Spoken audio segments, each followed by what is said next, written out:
A maioria das pessoas acha que crises financeiras acontecem por acidente. Um erro de cálculo, uma decisão ruim, um choque inesperado. Ivan Minsky dizia exatamente o oposto. As crises são criadas quando tudo parece estar funcionando bem demais. Quando o sistema parece mais estável, ele está, na verdade, plantando a própria queda. E o mais perturbador é que Minsky chegou a essa conclusão décadas antes de o mundo quebrar. Essa ideia soa quase ofensiva. Afinal, se tudo está indo bem, empregos crescendo, crédito fluindo e ativos valorizando, onde estaria o perigo? Mas é exatamente nesse ponto que quase todo mundo erra, porque confunde ausência de crise com ausência de risco. Minsky nasceu em 1919, às vésperas da maior crise econômica do século XX. Cresceu vendo famílias perderem tudo, bancos fecharem da noite para o dia e o sistema, que prometia segurança, simplesmente desaparecer. Não foi uma teoria que moldou sua visão, foi a experiência direta do colapso. Desde cedo, ele percebeu algo que ninguém gostava de admitir: o problema não era a crise em si. O problema era o período de tranquilidade que vinha antes dela. Enquanto o mundo tentava esquecer a Grande Depressão e reconstruir a confiança, Minsky fez o oposto. Ele passou a vida tentando entender por que o sistema sempre retornava ao mesmo ponto, mesmo depois de reformas, novas regras e discursos otimistas. Quanto mais ele estudava, mais desconfortável sua conclusão se tornava. Na universidade, Minsky percebeu que a economia ensinada nos livros partia de uma suposição perigosa, a de que pessoas e mercados agem de forma racional. Para ele, isso era uma fantasia elegante. O sistema financeiro real não era movido por lógica fria, mas por emoções, incentivos distorcidos, confiança excessiva e, principalmente, memória curta. E aqui surge a primeira grande contradição, aquilo que depois ficou conhecido como a ilusão da estabilidade. Quanto mais tempo o mercado passa sem uma crise, mais frágil ele se torna por dentro. Isso acontece porque a estabilidade muda o comportamento das pessoas sem que elas percebam. Bancos começam a emprestar mais porque nunca deu errado. Investidores assumem riscos maiores porque os ganhos passados parecem prova de segurança. Empresas se endividam confiantes de que o crescimento futuro resolverá tudo. E quando todos começam a acreditar que o risco desapareceu, ele já está em todos os lugares, só que invisível. Esse é o detalhe cruel. Ninguém acorda um dia decidindo ser imprudente. O risco cresce porque o sistema recompensa quem assume mais risco enquanto tudo vai bem. Minsky passou anos sendo ignorado justamente por isso.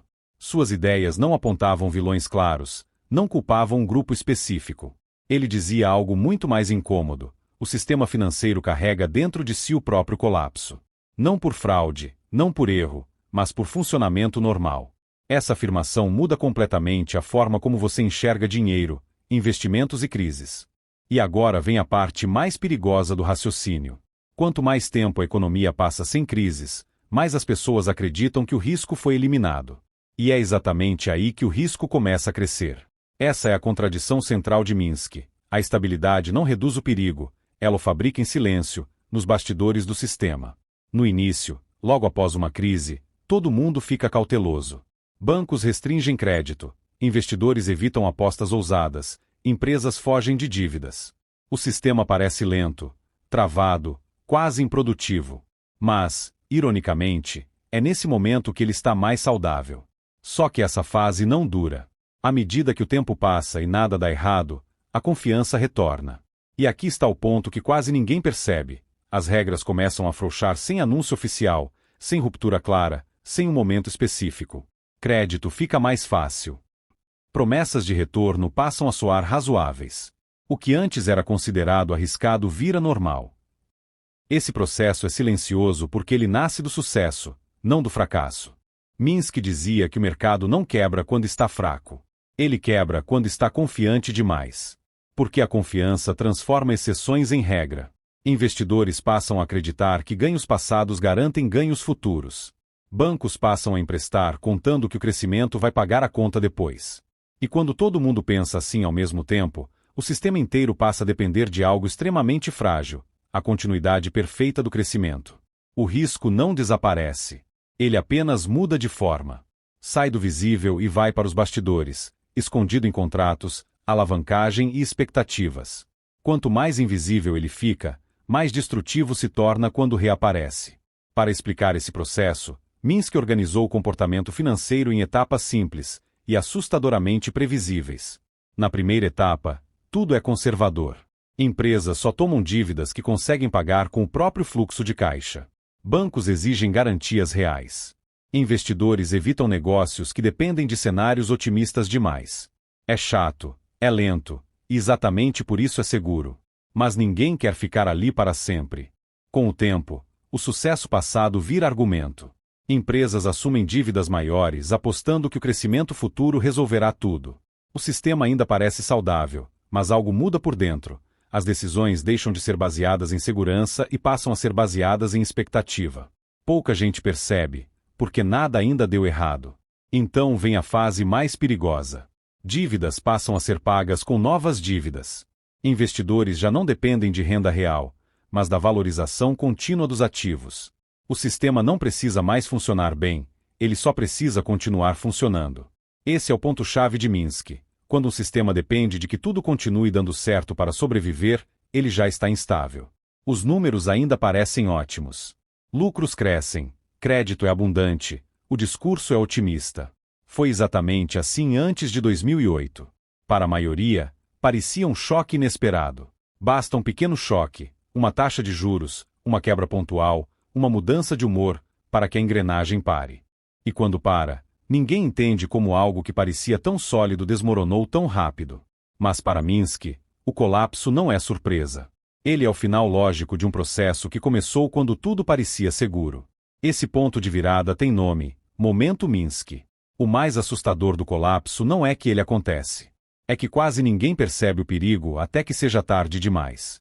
Até o momento Minsky, ativos continuam valorizados, crédito ainda existe e a crença coletiva se mantém.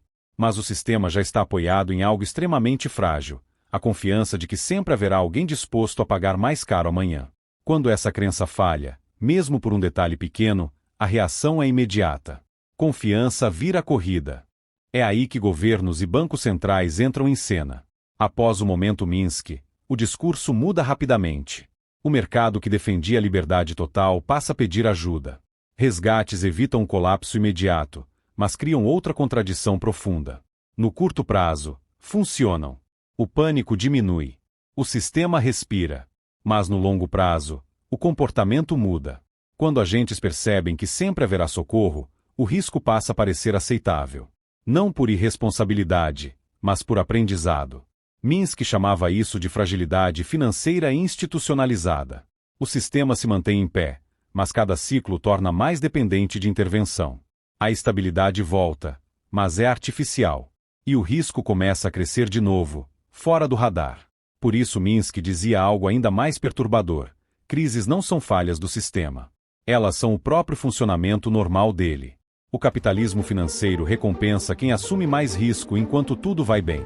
Quem é prudente parece ficar para trás. E isso empurra todos na mesma direção, mesmo sem coordenação. Ninguém precisa querer causar uma crise. Basta agir racionalmente dentro das regras do jogo. O problema surge quando essas decisões se acumulam. No fim, Minsky não deixou uma fórmula de investimento. Ele deixou um filtro mental. A pergunta nunca foi quanto posso ganhar, mas do que isso depende para continuar funcionando. Se um sistema precisa de crescimento constante, crédito fácil e confiança infinita para sobreviver, ele já é frágil, mesmo que os números ainda pareçam ótimos. Talvez por isso Minsky tenha sido ignorado por tanto tempo. Suas ideias não vendem conforto, vendem consciência. E consciência é desconfortável. As crises vão continuar acontecendo. A única pergunta é: quando tudo parecer calmo demais, você vai perceber